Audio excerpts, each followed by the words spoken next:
Milo,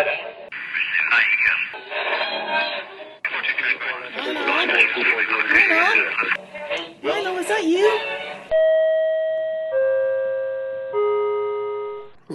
There, I think I got it.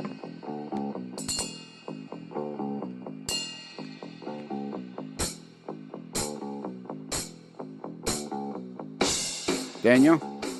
Yes, sir. Is that you making noise, or is that David? No, I was on mute taking a drink, so that was absolutely not me. That was me. I'm moving around there. I'm setting up. Sorry. Yeah, I hope our guest isn't going to talk it while we're trying to record here. This already sounds like it's going to go well. Daniel, I was going to ask you a question. Uh-huh. Actually, I was thinking of something, and then I thought to myself, then I thought in my head I could say this to you, and then I thought, I think this is actually going to be a compliment, believe it or not. Oh, God. It sounds like one of those really sharp, pointy compliments. Yeah, like it's the kind of compliment you make. Oh, okay. You know, where it's like I don't want to voice my opinion, but Lionel can sometimes be kind of sharp and blah, blah, blah. Uh-huh. Like I wrote all that down there on the one, whatever podcast that was. So I was getting a new T-shirt, and this T-shirt's like 7 years old. I bought it at 2018 on some biking thing. And I had then the T-shirt I was wearing before was also, but this one I remembered fits perfectly. Yeah. And I thought, man, why is it that some T-shirts fit so well and some don't? And then I thought to myself, me being of a guy of fairly, and then I thought, this is how the podcast develops. And I thought, I would be saying to Daniel, you're a man of larger girth, such as I. Mm-hmm. Why is it that some T-shirts fit better than others? I do not know, but I understand the issue because it is definitely the case. Yeah, and the compliment is, I knew I could say that to you without you getting offended because you and I enjoy making fun of ourselves. Well, yeah, and that's light years ahead of being just ballast. So it's a great improvement. So, okay, so tonight we have, kind of an interesting cast we have tonight. We have a Daniel, all the way from Anderson, Illinois? Indiana. Yes, that's correct. And then we have David from Whiting, Indiana. Correct. Hello, everybody. Just outside the border. Daniel's like 30 miles from Indianapolis International Speedway. Yep. The home of the greatest spectacle in motorsports. Mm-hmm. And I'm about an hour away from the Chicagoland Speedway in Joliet. Okay. Which is not any kind of a spectacle. No, it's just an oddly shaped oval. Yeah. It's an oddly shaped oval, which for some strange and peculiar reason, when I race on that on iRacing, I do particularly well, and I don't know why. I enjoy racing on that track, too. It's just cool coming off of turn 2. And then we have, let's see, who else do we have? Do we have anybody else here? Let's see, who else do we have? We have Derek all the way from Birmingham, Alabama. Hello, everybody. Home of the Birmingham. I can't believe that Birmingham at one time had a WHA team. What's the WHA team? World Hockey Association that then in the mid-70s tried to go up against the NHL. And one of the teams that was in this league that lasted a year and a half was the Birmingham Bulls. Which at some point was the Toronto Toros. But I can't remember if the Birmingham Bulls came before the Toronto Toros or the Toronto Toros came before the Birmingham Bulls. But both teams were the same team. Huh. I think they're still a Birmingham Bulls, but they're what's the lowest division of Hockey Farm? Is it SPHL? That's even lower than I know. Yeah, right. Yes, they play at a civic arena out in the deep, deep suburbs, and I've lived here for 12 years and never been to a game. They also have a professional soccer team too. Oh my God, nobody cares about soccer. It's hockey without the fighting, Yeah, no, it's not even that. and only half the interest because they're running around not skating. It's hockey on grass. It's not hockey on grass. It's just become a popular sport because all you need is a soccer ball to get your kids involved in soccer and a pair of running shoes if they're in a league. But that's all you need. A soccer ball is the most basic of sports that everybody can partake in. It's the participation trophy of sports. Yeah, it's a participation trophy of sports. We are going to get some. We are going to get some. Interesting email. Hate mail. I'm typing one up as we speak. We will add it to the pile of hate mail. Dear AML.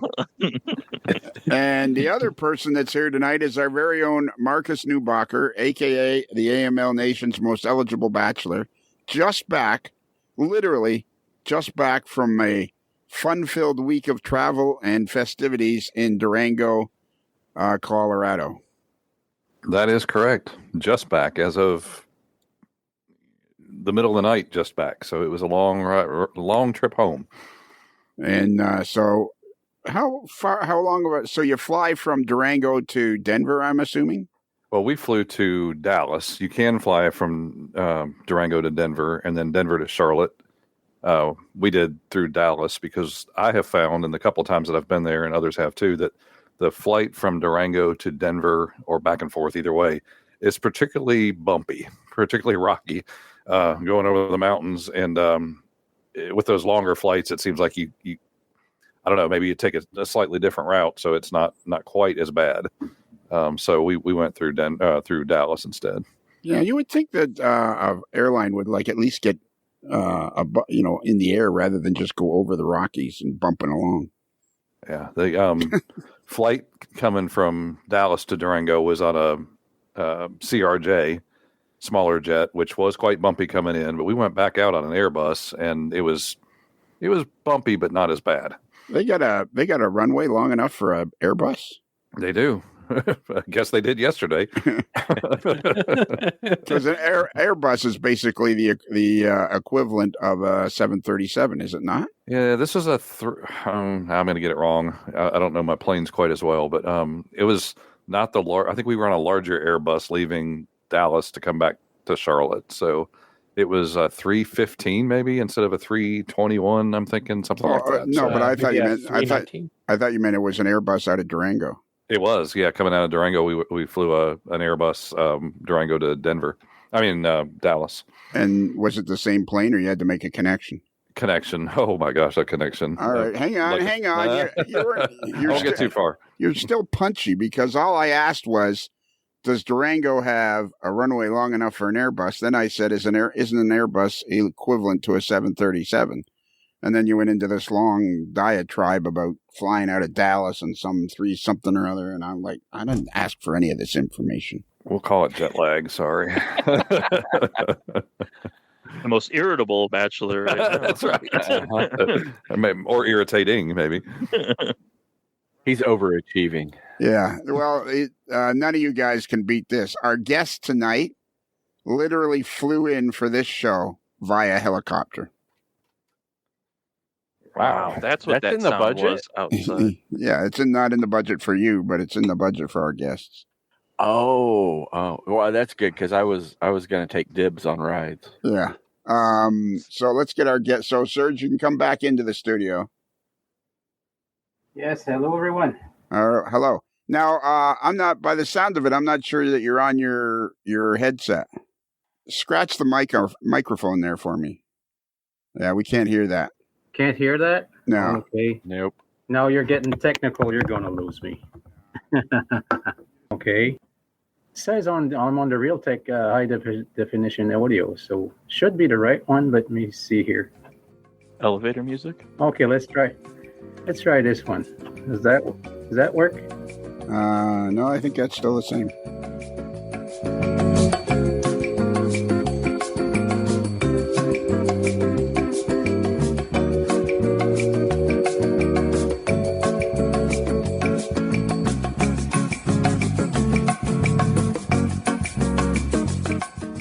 That sounds different. That's different. That well, I did choose something. There you go. I don't know what much better. I don't know what I'm doing, but I'm doing something. Yeah. Well, now it's fine. Now it's fine. Okay, good. Well, I'm not touching anything anymore. Yeah. Don't touch anything anymore. Scratch your microphone now. It'll be fun. See, look at that. We can hear that. Okay, well, there, it's working. All righty. Well, there's a minute and a half of exciting podcasting. And don't worry, he's not going to edit that out. It's free, so He could, but he won't. He could. You won't get that anywhere else. Yeah, exactly. And now don't worry. Don't worry, I'll say enough stupid shit tonight that you'll have to edit. Sorry, Lionel. Yeah. I like Serge already. Okay. Well, yeah. Who can? And he flew in by helicopter. Yeah, just got off the chopper. Just literally got off a chopper to get into the studio. So before we get into that, though, you know why he just got off the chopper to go into the studio, Derek? I do not. So that he could go on the internet and go to whiterosehobbies.com and click on clearance items and buy himself a plain gray hopper. That sounds like the most noble use of a helicopter. Absolutely. You don't want to see how bad we are, Serge. That's our sponsor now is White Rose Hobbies in York, Pennsylvania at 4401 West Market Street.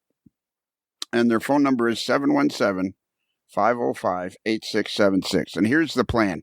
Actually, you know what? We should have a contest. This is a contest that we could do. I just had somebody back me up or don't back me up. Tell me if I'm right or wrong. If we have a contest, you know what? We could have a contest where the first person to ask either Ryan or tell Ryan or Thomas that Lionel sent them could get a $50 gift certificate at White Rose Hobbies. Ooh, I like that. Does that sound like a contest? I like that idea a lot. Yeah, because then I don't have to do much. I don't have to be in charge. I don't have to keep records or be in charge of anything. All I got to do is wait for Ryan or Thomas to call me up and say, hey, somebody said Lionel sent them. And their name and address. And I said, okay, let's give that person a $50 gift certificate. Well, that would help because usually when we mention Lionel sent us, it's an extra 10%, right? Yeah, you're not helping, sir. Sorry. He's heard of us. Back on the chopper. Yeah. Guy flies in on a chopper, thinks he owns the world. So let's try that. So, okay. So what are the rules? So the first person who listens to this podcast and places an order and gets a hold of either Ryan or Thomas, the guys that own White Rose Hobbies, and says, Lionel sent me, we'll get a $50 gift certificate. And are we going to put this podcast out before the end of September? I don't know. Because if they place their order before the end of September, they get 10% off their purchase already. Right, because it says White Rose promo code. WHR does not sell flowers 10, I believe what it is. Is that not correct? WRH. Yeah. See, this is why this contest, I think, will work, because all I have to do is just pay for the $50 gift certificate once somebody declares that Lionel sent them. I think this is great. And again, White Rose Hobbies, Ryan, Tom, please don't fire us. We really like having you as the sponsors. So Derek, while we're doing this, send them a message on our little message thing telling them what we did. And they got to make sure they get the name and address of the first person that tells them Lionel sent them. Beautiful. I'm sending that right now. Because that person is going to get a $50 gift certificate. These are the best contests where all I got to do is send money. I don't have to keep track of names or sizes or anything like that. Lionel, there's a contest where you send me and Daniel $50 as well. Do you remember that one? No, I don't remember that one, but I'm sure you'll remind me. I'll Absolutely. Yeah, Daniel, you remember that one, right? Yeah. yeah, sure. It's the one where we're on the back order. You're on the backlog. Backlog, but it hasn't been fulfilled yet. Yeah. Yeah, he'll include it with your t-shirt shipment. Don't worry. Nice. Right after somebody fixes the sweatshirt thing on the online store. I think you told me a week or so ago that the website's not even working. I need to look into that. Yeah, that's right. You and at first you seemed like a really organized person. Now you're fitting in perfectly. I guess I've regressed towards the mean with this group. I'm sorry. You're coming to the medium. What is it? The meme level or whatever it's called. All right. Just chronically disappointing. Yeah. That's right. Yeah, before you go on, Serge, with much more, you need to know that our newest and latest handle is that we're chronically disappointing. Oh, okay. That's comforting. Yeah, exactly. All right. So tonight's guest, and we're already chewed up 17 or 16 minutes of show. So tonight, I suspect that tonight's guest will be on also for a second segment because we don't have much time left to ask questions because we've been talking just about ourselves. But tonight's guest was on the part. You say it was 7 years ago that you were on? Well, for me, it feels like a century, but I checked and I think it was in 2020. So it's about 5 years ago. 5 years ago. Wow. Yeah. Feels like forever. It does. And I missed you. Well, and if it makes you feel any better, for about 2 years, I keep thinking to myself, I got to get Serge back on. So it's only 3 years since I started thinking about it. So Serge Lebel, for you guys, Daniel, did you look at the YouTube link I sent you at all? I did. And David, are you familiar with Serge at all? Yes. Oh, okay. Mark, Derek? I remember the name from the early days of the podcast, but I really enjoyed the YouTube catch-up. That was great. Yes, I looked at the YouTube link and I remembered seeing some previous videos from him, so I'm glad to be able to talk to him. Oh, okay, cool. So Serge lives. So Serge, so let's first back up here and understand why you arrived by chopper. You are a locomotive engineer for the Quebec North Shore. Hang on, I'm trying to get it out. Quebec North Shore and Labrador, right? Right. It's a very long name. Try to say ArcelorMittal now. and you are a locomotive engineer for that railroad, and it's about 240 miles or something from Sept-Iles to the mine or something. 259 exactly. Okay, and so you run trains. You live in Sept-Iles, Quebec, which is how far east of Montreal is that? Oh, geez, in miles, I don't know, because here in Canada, we calculate everything by the hour. So it's about 9 hours from Montreal. Holy mackerel, is it that far? It is far. Yeah. Wow. How many hours from Quebec City?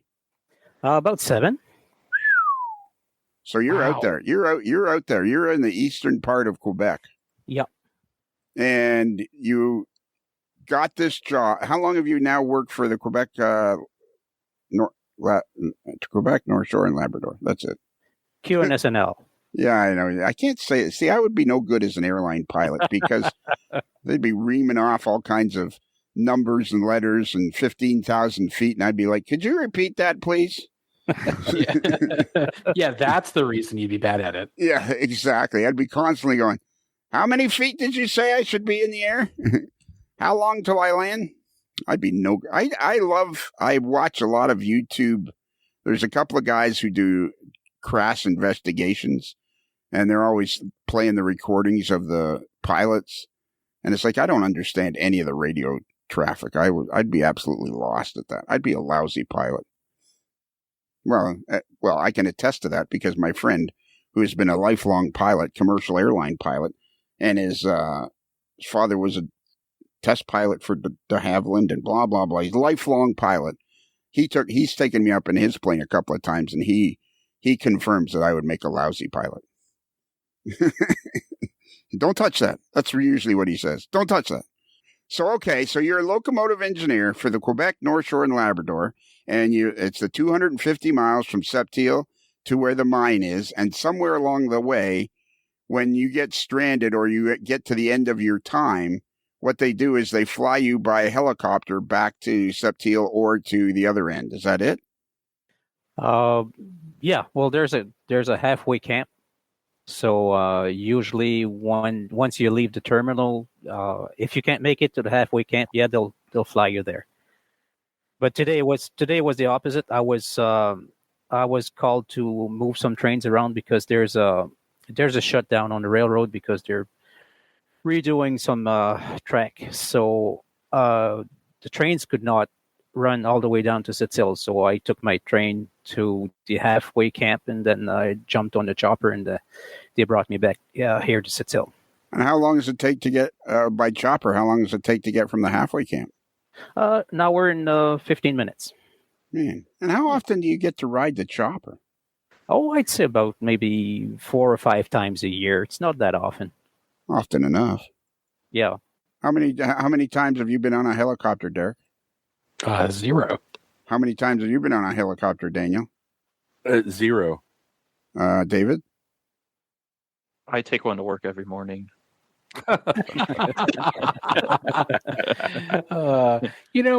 Marcus has an official heir to him. I bet he's been on a helicopter a few times.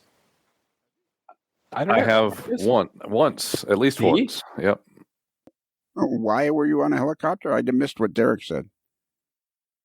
Well, if you want to go the real story, I was flying with Dad, and I got a chance to fly with one of the aviation groups, and we just kind of went on a joyride. Oh, okay, cool. Anyways, so there you go. He gets Serge gets to ride a helicopter 4 or 5 times a year, and between the rest of the 5 of us, we've ridden on one once. So that's pretty cool, Serge. We might have lost Serge. I think we lost Serge. Did we lost Serge? Yeah, I don't see he exited the room. He's back on the helicopter. He got mad and left. Well, while we wait, the Quebec North Shore and Labrador has just a heck of a paint scheme. I really like the sort of minimal gray and yellow. I think that's so cool. Very cool. It's very cool. The whole story is very cool. Of Serge, Yeah. They're one-man trains. They're 200. They're one-man trains? Yeah, Oh, wow. about 240 cars long or something like that. Do they have an exemption from the 2-man rule because it's the middle of nowhere? Wow. And from the last time I talked to him, we'll ask him again if he ever comes back. Maybe we made him mad. But yeah, like sometimes how he ends up riding a helicopter sometimes the train just has to, he gets to the end of his time, his legal time for operating a locomotive, and the train just has to stop somewhere on the line, and somehow the helicopters come along and pick him up. We'll have to ask him about that. But there is also a halfway camp between Sept-Iles and this mine that he runs the trains to. Oh, he's back. Oh, there you go. I was just writing you to letting you know that I lost connection. Yeah, why did you leave? Did we say something that annoyed you? No, it's I think it's my Wi-Fi connection here. Wi-Fi is like N-Scale's like Wi-Fi, eh? He might he's not agree an with you on N-scaler. that. Yeah. He was. It's like N-Scale because when it's good, it's really good, and when it's bad, it's really bad. So anyway, Serge, I was just explaining to these gentlemen that it's a one-man train, right? There's no conductor, right? Yep, that's right. It's one-man crew. So then Derek wanted to know, does Quebec Labrador what is it? QNSL. Very, very good. Very good. I'm an idiot. I am like literally an idiot. I am. So anyways, do they have a special exemption from Transport Canada or something? Yeah, they probably do. I don't know all the logistics about that, but I'm sure it's it's okay. And let's just review. No comments. Okay. Well, it must be because it's legal and everything like that. And I think you told me once before, or I looked it up, but that's exactly what it is. Transport Canada oversees all these sorts of things, and they would give you a legal exemption to do this. Mm. And how long are typically how many cars are in the train? 240. Wow. See that, so guys? That's exactly what I said to them while you were off the air. Yeah, it's about close to 9,000 feet. Wow. So almost 33,000 tons loaded. And how many locomotives would that be? 3 locomotives. Wow. And you You have 3 locomotives and 9,000 feet of train, and it's just you. It's in the middle of It's all good as long in the as middle of nowhere. Yeah, in the middle of nowhere. You get it's all lonely good out as there? long as you throttle up and it moves, and you apply the brakes and it stops. Yeah. When that happens, Anything else is bad. exactly. Anything else, you have to go and inspect and walk, and that's the fun part of the job. Especially in the winter. Yeah. Well, winter's nice. Looks like the line follows a river for a good portion of the way. Yeah, it does. What river is that? Do we know? It's the Moisey River. Ah, of course. Yeah. That's what Daniel That's what said. she said. Yeah, that's what Daniel said, but we weren't sure. I was just guessing. And it looks like, I think I'm looking on a map here. It looks like maybe I found the halfway camp, and that has like a siding and a couple of tail tracks. Mm-hmm. Perfect. Is it called May? MAI? Yeah. That's a halfway camp. Mile 128. And there's a proper like place to eat and the whole 9 yards there. Yep. And how? Yep. And there's like a cook there or something. Yep. There's a cook 24/7. It's it's a full camp. Yep. And so those guys must come in and out. Like they must work like a week on or week off or something. Eh? Yeah, I think it's 2 weeks on, 2 weeks off, or something like that. Yeah. Yeah. Wow. And now, how long have you been with this railroad? Going on 14 years now. Wow. And you've been an engineer most of that time, have you not? Yep. Yeah. When they hired me, it was to get training as an engineer. Yeah. And if I remember correctly, originally you were from New Brunswick? Yep, that's right. Okay. Well, there's an airport there, and not far from Eric. Man, this is out there, eh? Wow. Oh, that's for Hydro Quebec. Yeah. There you Yep. go. Man, that's out there. You're out there. So then the amazing part about this, so this is cool. Does anybody else have any questions about him being a locomotive engineer on the Quebec? I'm just curious how many trains they run. Is this a kind of a one train each way type thing, or are there multiple trains a day? Or No, it's multiple trains. There's 3 major mines up in Labrador. So I work for IOC. So IOC, we have our mine up there, and we have about 10 trains that go back and forth every day. And then there's 2 other companies that we carry their iron ore with their cars. So in total, it's about, I'd say, 16 or 17 trains. It's not 17 trains per day. It's about maybe 5 or 6 trains in both directions per day. But there's freight trains, because the only way to get supplies to Labrador City is by train. And there's a passenger train, and there's the work trains, and yeah, so there's a lot of traffic on that railroad. And is the main freight, it's iron ore coming down, and then like just supplies and merchandise going up? Yep. The deal is, because the iron ore is in Labrador, and in an effort to keep a lot of jobs there, we carry a lot of the concentrate, but we also transform the concentrate into pellets. So that requires bentonite and all sorts of products, which are put on a freight train in Sept-Iles, and they're carried all the way up to Labrador. Now, Serge, I think that was really interesting, but you cut out at the beginning of it. So could you give that answer again? Okay. I was saying that there's an agreement between Labrador and Quebec, because the mining is in Labrador. Mhm. In an effort to keep the jobs up there, they mine the product up there, but they also modify the product up there instead of doing it here in Sept-Iles. So they transform the concentrate into pellets. So there's a lot of traffic for different products that go into making the pellets, like bentonite and stuff like that, which goes north on the freight train, and all the finished iron ore travels south to port. Oh, okay. So it's not Yeah. raw materials coming down. It's like a processed material coming down, and the processing happens up there. Yeah, it's processed. The iron ore, the concentrate is pure at I'd say about 65%, which is when you look at a car, it's like it's shiny, nice little shiny metal bits. So yeah, it's they do a lot of the transformation up in Labrador. So when it gets to port, it's loaded directly into ships. So it's loaded into ships in Sept-Iles? Yep. Okay. Yep. And Sept-Iles is like it's so far down the St. Lawrence River. It's really close to the Bay of Fundy, which is basically right on the Atlantic Ocean. It's easy. You can get ocean-going ships into Sept-Iles without any problem whatsoever. Yes.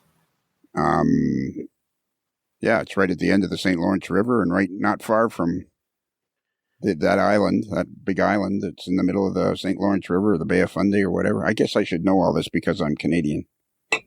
And I guess one question is so once it gets off your train and onto a ship, where does it go? All over the place? Well, yeah, our biggest customer is, I think it's in Japan, a company called Nippon Steel. Oh, sure. Mm-hmm. Yeah. And I think that's about 85% of our iron ore that's going out there. There's about maybe 10% that goes to the States, and there's a little bit of it that probably goes out to other countries, I guess, because we're all working under the umbrella of Rio Tinto, which is a worldwide iron ore company. Mm-hmm. So, yeah, they have customers all over. So, yeah. Well, and the thing about Labrador City is it's completely cut off from everywhere. Yeah. And it has a population of 7,400. So basically, if anybody wants to go anywhere, they got to get on the train down to Sept-Iles to get to anywhere, right? Well, no, there's a airport, I guess. There's an airport. There's a highway that goes. Oh, is there? Oh, okay. Yeah, but it's a long detour. Yeah, exactly. Trans-Labrador Highway. The Trans-Labrador Highway. Yeah, that's right. And of course, there would be an airport in a place that big. Yeah. And can they land Airbuses there? Oh, I don't think so. See how easy that was, Marcus? That was an easy answer, wasn't it? Yeah. Because I'm often called on the plane to go from Sept-Iles to Labrador, and the plane that we're using is a Q400, which is about a 65 passenger plane. And let me tell you, when they land and they hit the brakes, oh, geez, you see the end of the runway coming fast. So, so how often do they fly you from Sept-Iles to Labrador City? I'd say about maybe 7 or 8 times per year. Wow, what a job! So is this job as interesting to you as it sounds to the rest of us? Oh, of course it is. It's the best job in the world. Yeah, you are a true model railroad fan, railroader fan, full-time railroader. You just love railroading. Full nut job. Yep. And have you been able to discover since the last time you were on the podcast what it is about trains that gets into your blood? Do you have any idea what that is? Oh, I don't know. I fell into it when I was 10 years old. So I'm just like everybody else. You know, I fell in love with the miniature trains because it was a nice toy to have. And it turned into a hobby, and then it turned into a passion. So right. Exactly. Yeah. Passion is a good word. That's putting it mildly for you. And who we should have got on here to join us was Mike Hauk, because we could talk snow. Because they get plenty of snow in Sept-Iles. Mm-hmm. Almost as much as they get in Erie, Pennsylvania. But not quite. So, I have 1,000 questions. So what is, man, imagine that, almost a 2-mile long train and you're the only guy on it. This is very similar to what our friend Stuart Sterling used to do driving UPS trucks in Alaska. Like, I mean, I'm sure some of the times you're running the train in the middle of the night, eh? Oh yeah, almost all the time. And so, I mean, you must just be like out there in the middle of the night going, holy crap, I'm out here in the middle of the night, like 100 miles from anywhere. And if something goes wrong, you're the guy that has to walk back and check the problem too. That's Yep. Wow, Yeah, it's really remote looking. It looks like there's plenty of bear and moose to encounter as you're walking your train. Oh, there's bear and moose, and there's wolves, and you name it. But it's nature, and nature in itself, it's. I feel safer in nature than I would in a city, because animals, they have nothing against you. They don't have any anger towards you. So, you're walking your train, and sometimes you do see bears and you do see wolves, and they're curious. They want to know what you're doing. They want to know, what's happening. But you don't feel, any danger. At least I don't. Right, because you're used to it. You've been doing it for years, and I don't carry food with me. So, Well, that's helpful. yeah, you don't. The problem is with some of those, you are a legitimate food source.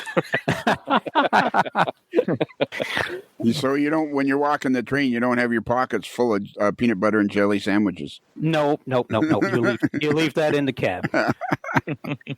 He sounds like a wilderness guy. Like, it's like the animals won't hurt you, and you're basically right. But you know what I would do if I was in your situation and I saw a bear, or mostly a bear? I would start screaming like a little girl. There's a bear! There's a bear! Actually, that's what I reserve that for Florida when I see a snake. I'd try to get a selfie. Yeah. You would. Yeah, you would. It would be the last recorded evidence of me. Yeah. All they find is the phone. Okay, I'll try not to ask you any more questions about railroading, but it's very interesting for everybody. So, say you're like, I don't know, 2/3 of the way to the halfway camp, and for some reason or other, it's been a slow process, and you come to the end of your time on the train. Do they come in and fly you out from there? Well, not if it's nighttime, but what they usually do is and at least 1 hour before you hit your 12-hour mark, you have to call the RTC, and the RTC will line you up in the siding, and you have to tie up your train. So you tie up your train, and once the train is tied up, you wait. So it's either somebody's going to come on another train from one of the way camps or from Sept-Iles, which can take hours. Or if it's daytime, they can get someone in a high rail pickup or in a chopper. Right. Okay. Yeah. So, but there's going to be another locomotive engineer that's going to come over and take your place. And right. Yeah. Okay. So, what's the longest you've had to wait to get off a train? About 5 hours for a 17-hour total run. Holy mackerel! Ooh. Well, it's not that bad. Oh no! I mean, I'm sitting in the comfort of the cab. I have food. I have nature to look at, and once my 12 hours is done and my train is tied up, I can sleep. Well, I was just gonna legally I can sleep because the train is tied up. Huh. So you just tell the dispatcher, I'm booking off and I'm going to sleep, and that's okay. How do you get comfortable enough to sleep in a locomotive cab? Oh, well, you just lay on the floor. I guess if you're tired enough, you can sleep anywhere. Oh, yeah. After a 12-hour run, you'll sleep on the floor, no problem. The question does answered. That count as part of your rest hours? No, rest hours, they start once you get to camp and you actually sign off. Gotcha. Yeah, Wow. yeah. And how far apart are the sidings? They're about every 10 miles. Oh, okay. So so when they built the railroad, they built that with in mind that there's going to be there's going to be times when the train needs to pull off and blah blah. Well, when they built the railroad, they probably knew that there was going to be a lot of traffic because there's a sighting every 10 miles, and usually from Sept-Iles to May, which is just a halfway camp, which is just 128 miles. The usual run is about 5 to 6 meets. So yeah. So you use a lot of the sightings. Man, that'd be a fun. That's what somebody should be modeling that, because that sounds like a lot of traffic. It is a lot of traffic. Yeah. The best part about talking to you, Serge, and I bet you other guys are starting to pick up on this. You really enjoy this life that they're living in. It's really fun to talk to you about it. I should have had you on the podcast again sooner. I apologize. I apologize to you and all the listeners. But have been thinking about it for a couple of years. So Just gave him more time to get more stories together for us, so we can learn more. There you go. yeah, I was waiting for the chopper. I just that to me is the most interesting. I mean, that's all interesting, but the fact that you know that around in the United States and all over probably most of Canada, you get the dog catcher is a van that comes out and picks you up, or a taxi. Yeah. And you have a harrowing ride back to your terminal, whereas you're getting on a helicopter. That's just amazing. That's really cool. Well, there's no roads. There's no access roads anywhere near the railroad. Huh? So there's no other choice. There's no other way. Yeah. There's no roads. There's nothing. So you either fly or you walk. And I'm looking at a couple of photos here that's on the QNS and L website, and I mean, some of the scenery is pretty spectacular that you're going through. Yes, it is nice. Wow, Yeah, I get the best view. Yeah, exactly. Mm-hmm. And what speed do you run typically on an average? What's the average speed that you run at? Empty trains for iron ore trains. Empty trains is 40 miles per hour, and loaded is 35. Yeah. So it's slow trains. It's fun. Yeah, it's slow trains and easy to control and one-man trains. But man, the route, the scenery is absolutely spectacular. It is. The sunsets are amazing. If a person were to be able to rail fan this line and photograph it, are there places? Are some of these communities, are they accessible by road where you could go out and watch trains? No, there's absolutely nothing. Like I said, there's no access roads, there's no communities, there's nothing. There's either Sept-Iles or Labrador City at both ends. Wow. But there is a passenger train, which you can take, but where are you going to go? I mean, you can't just get off the train and wait for it to come back or wait for the next train, because you'll be barefoot. So it's 257 miles through nowhere, just absolutely nowhere. 257 miles out in the wilderness. I was going to say a good backpack, some quality gear, a lot of bear spray, and a way to recharge your phone or GPS, and you can go watch trains in the middle of the route. Well, phone or GPS are useless because there's no cell towers. So unless you have satellite. You need a real GPS, not the one on your phone. Exactly. You couldn't even listen to the podcast while you're out there. No, not even. But some people do it. I see some people get on the passenger train with their canoe, and they'll get themselves dropped maybe 30, 40 miles up the line, and they'll get their canoe on the water, and they'll go for a ride. And some people sleep there, and so, like I said, I mean, it's nature. It's nice. 45 minutes we're in. So now I'm looking on the QNS and L website. Who's IOC? You said you work for IOC. Well, IOC is the original company. It's Iron Ore Company of Canada, which is the company that started the claims in 1954, I believe, when the railroad was built.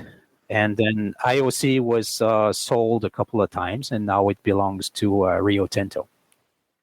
And the QNSNL is the transport department for Rio Tinto IOC. Right. So the QNSL is owned by Rio Tinto. Yeah, that's right. Ah, okay. And you work for them, but you're an engineer on the Now, there's on their website, it also says schedules, and it says like destination Shefferville and Labrador City. Is that the passenger train? Yep, that's a passenger train. So it hits every camping site between Sept-Iles and Ross Bay Junction. Mm-hmm. And it says departure time in the evening. Out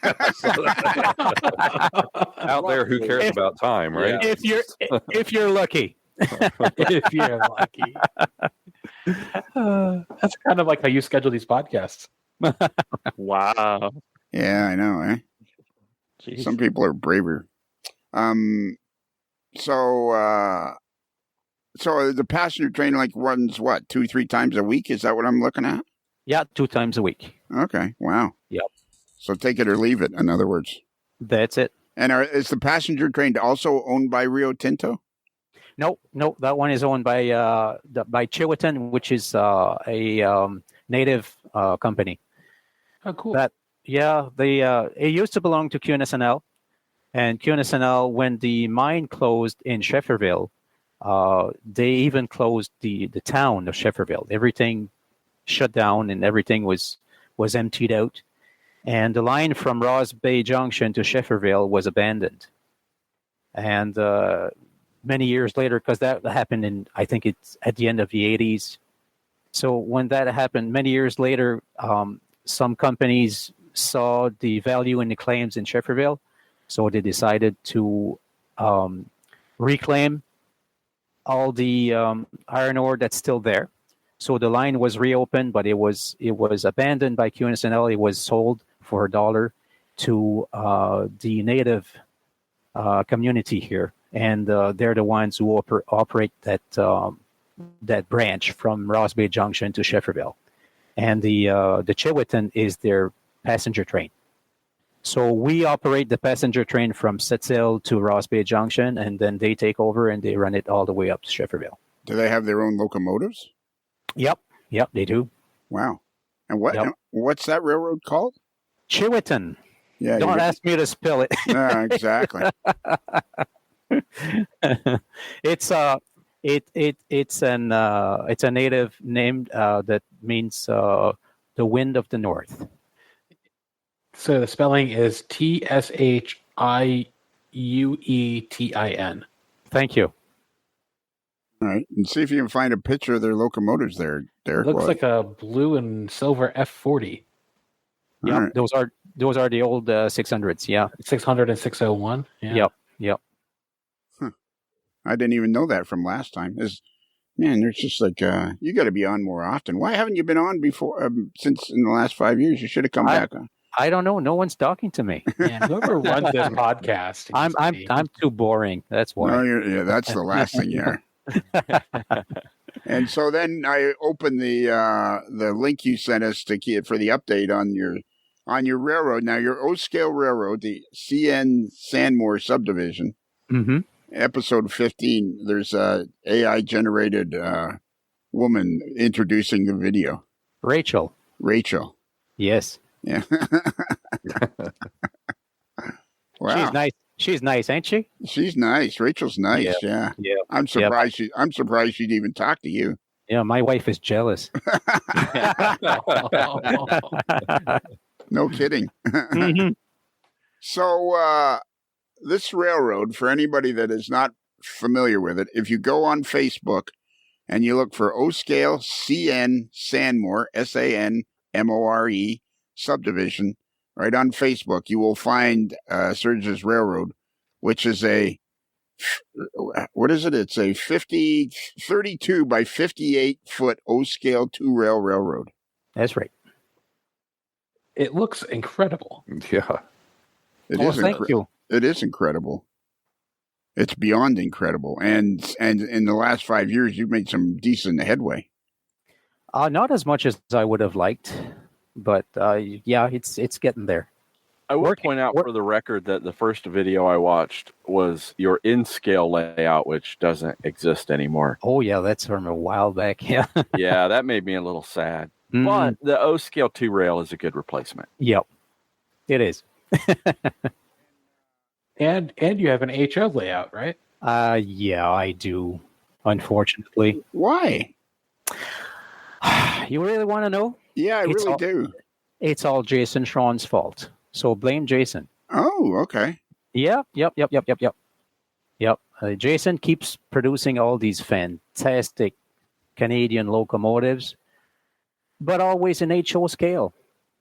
So, and I was jealous. I mean, I want these locomotives in O scale, but I'll never get these locomotives in O scale unless I scratch build them, and I don't have that capacity in me. So I would purchase the occasional Rapido Trains locomotive until one day I had to decide, I need to do something with these locomotives. So I decided to build a small switching layout. So that's where the HO scale layout comes in. And whereabouts do you have it? In my studio, on top of my tools, and oh geez, it's a mess. And what's the size of this HO scale switching layout? It's about 20 inches deep by 27 feet long. Well, that's pretty good size. Oh, that's pretty good. Yeah. Well, for a switching layout, it's just right. I think it's fully modular. It's built in 5 different modules, so I can take it apart in a matter of minutes because it's the most part of it is just sitting on shelf brackets. Serge, don't take this the wrong way, but your second layout is bigger than most people's first layout. Right. Well, I saw that you scratch built your signals. Yes, you I did. built all of the logic to it, but you also scratch built the signals themselves. Yes. I was a manufacturer of signals in N scale for many years, so it was just natural evolution for me to scratch build the signals in O scale, and at that scale, you can really get into the details. It's Okay, so now I'll say this since you mentioned scratch build. I model in N scale and O scale. I do O in 30, but all the objects are in O scale. And yeah, once you've done N scale that way and you switch up to doing things in O, it's like this is cake. yeah, it is. It is so much fun. I can go down some really long rabbit holes of detail because it isn't challenging yet. I'm only going to stop when it gets difficult. Exactly. So you used to manufacture N-scale signals? Yes. From 1999 to until I moved up here to 2010. Okay. Would you have happened to have sold Norfolk and Western position light signals in N-scale? I remember making some for a customer. And that customer's name was Scott Teague, who we interviewed possibly, I'm thinking.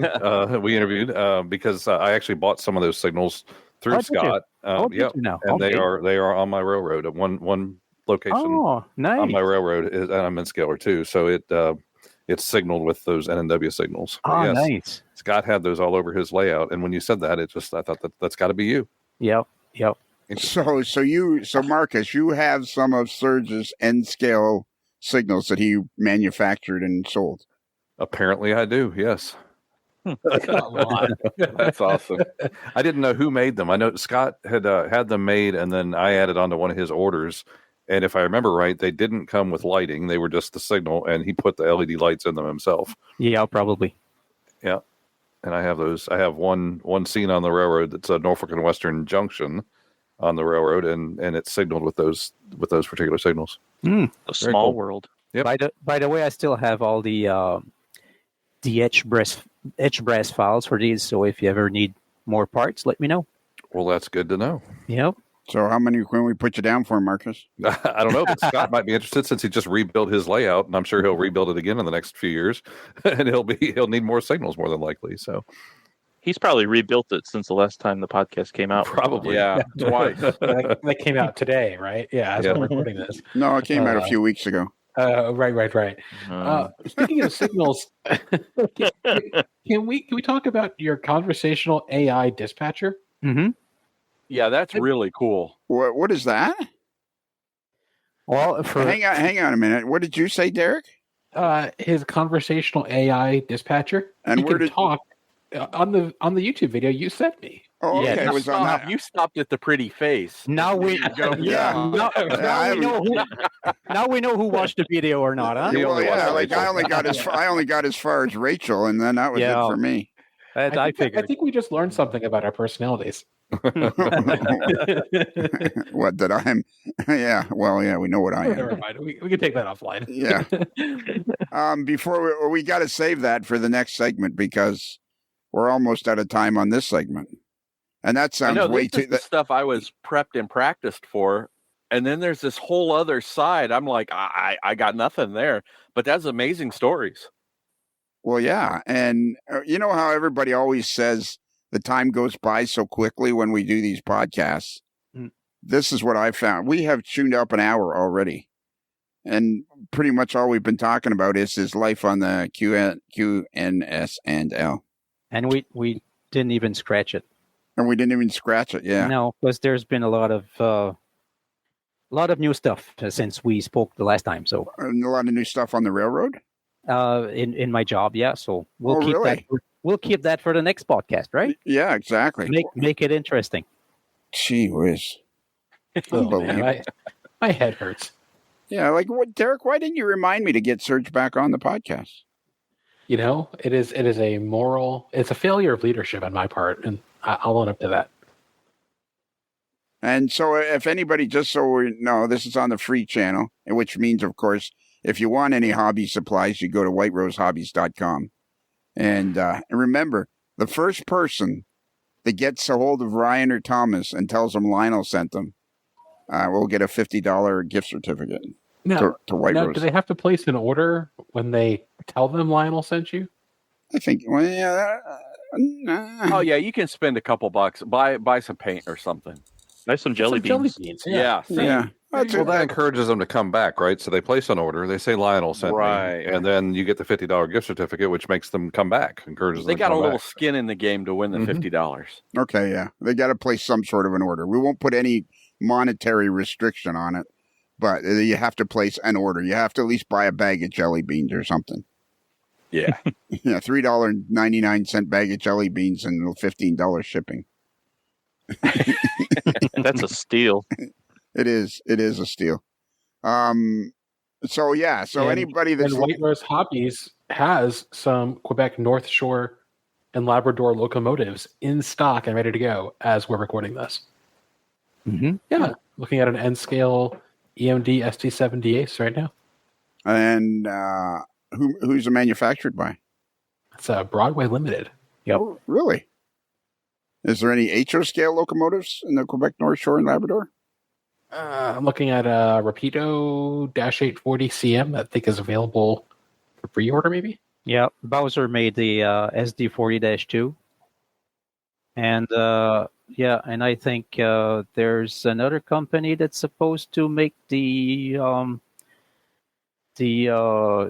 -9s, but they're not out yet. It's Athearn Genesis is doing the Uh, -9. Oh, there you go. I wasn't sure. Sorry, I'm not too familiar with HO scale. No, it's okay. That's You impressive. but you're building a 2-foot by 20-inch by 27-foot HO scale John Doe and Eastern layout. I know, but it's all Rapido locomotives. So- So John Doe and Eastern, JONDO. What is that? Well, when I built the layout, it's supposed to be a one locomotive layout. Okay, it's a switching layout, Yeah, sure. and I already had some CN locomotives. I already had some CP locomotives, but I wanted to have my own railroad. So I figured, I'll get an old Athearn CF7, and I'll paint it for my railroad, which is the Caledonia Rail.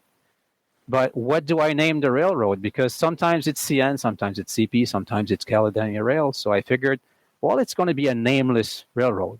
And just like when you find a nameless person, it's called a John Doe. So I'd say, well, it's going to be a John Doe layout. And I figured, oh, wait a minute, John Doe and Eastern. I like the sound of that. So that's where it comes from. And how long have you been working on this layout? I started in October last year, but I only worked until March, and then I had to quit because of the job, of course. And I'm about to restart soon there. As soon as I get everything fixed because I had a mishap with the cat. Oh, okay. She knocked Long out. story. Yeah, she knocked a bunch of stuff over. Yep. And the job's 12 months a year, isn't it? It is, but we have a high season from I'd say from April till the end of September is the high season, because that's where weather's nice and there's a lot of digging going on. Wintertime, when it gets to minus 40, minus 50 up there, everything breaks. So there's a lot of delays. So there's a lot less traffic for us. So I get a little bit of time off. Okay. So that gives you a chance to work more on the layout. It does. Yeah. All right.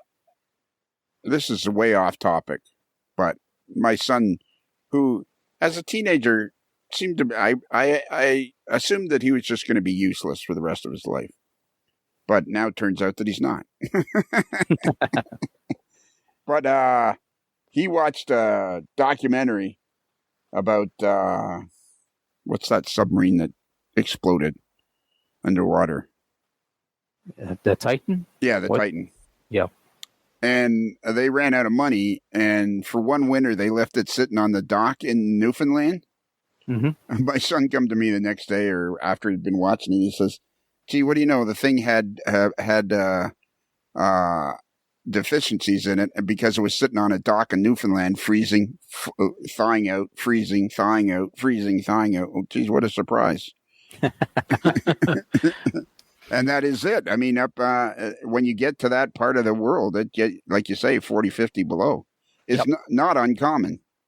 No, it's not uncommon. No. All right, that's it. Marcus, can you give out our email address? I can. If you'd like to reach us by email, you can do so by sending us an email at modellerslife@gmail.com. That's modelers with one L, like Quebec, North Shore, and Labrador. That's where I was going.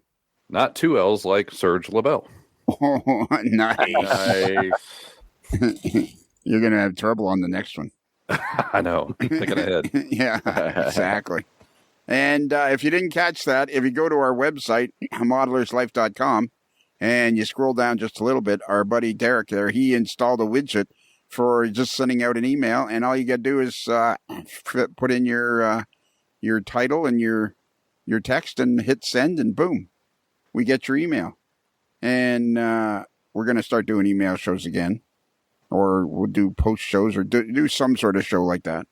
And then if you like this podcast and you'd like twice as much podcasting a week, you can go to our Patreon channel, and just for a few cents a day, you can have twice as much podcasting a week. And if you go to our t-shirt level, once a year you get a t-shirt and a bag of swag and stuff, and you're entered into the contest, "Hey dude, where's my shirt?" Which is basically sweeping the nation. Everybody wants in on that. It's understandable. Yeah, it is. And that's I hear that you get a cool shirt eventually. Daniel still wants in on that. Yes, and thanks for reminding me. As I limp around on one bad leg just after having a heart attack a few months ago, I'm doing the best I'm sorry, Lionel. I should have said we're working through the backlog. There you go. Starting to sound like Tiny Tim. Yeah. Yeah, there you go. That's even better. All right. And go to whiterosehobbies.com. And we now have a contest.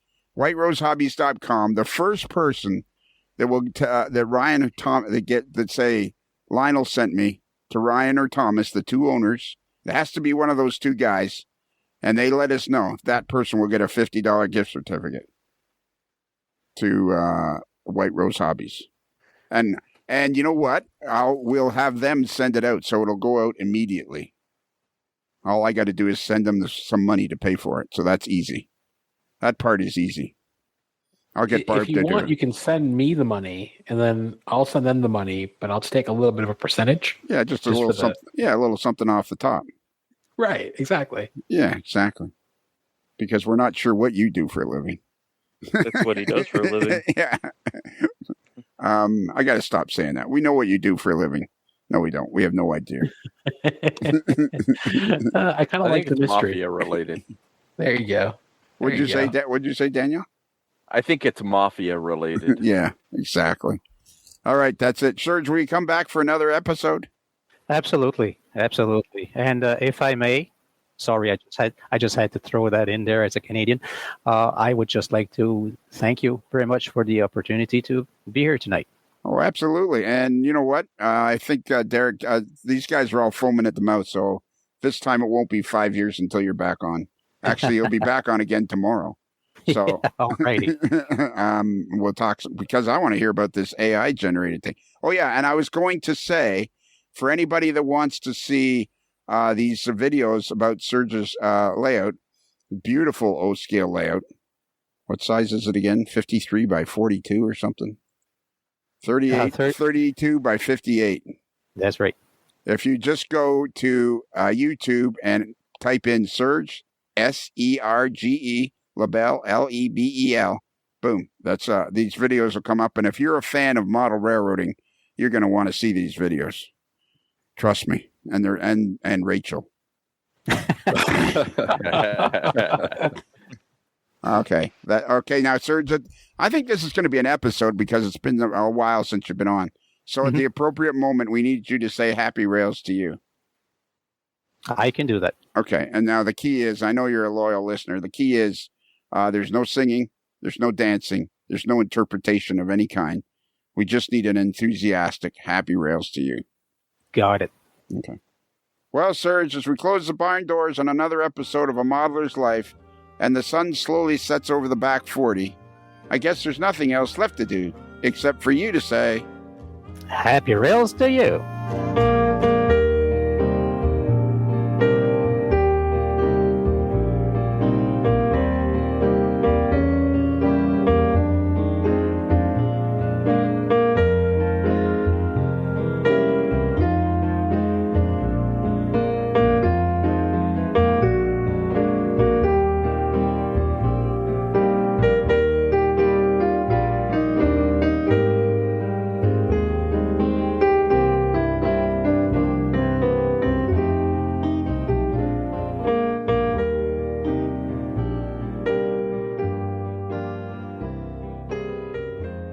While in Busted Knuckle, guests of A Modeler's Life podcast stay at the Casa del Sol Motor Court and Inn, where late-night dancing at the Rumba Room is a magical event to be experienced. It's another Lincoln Homer.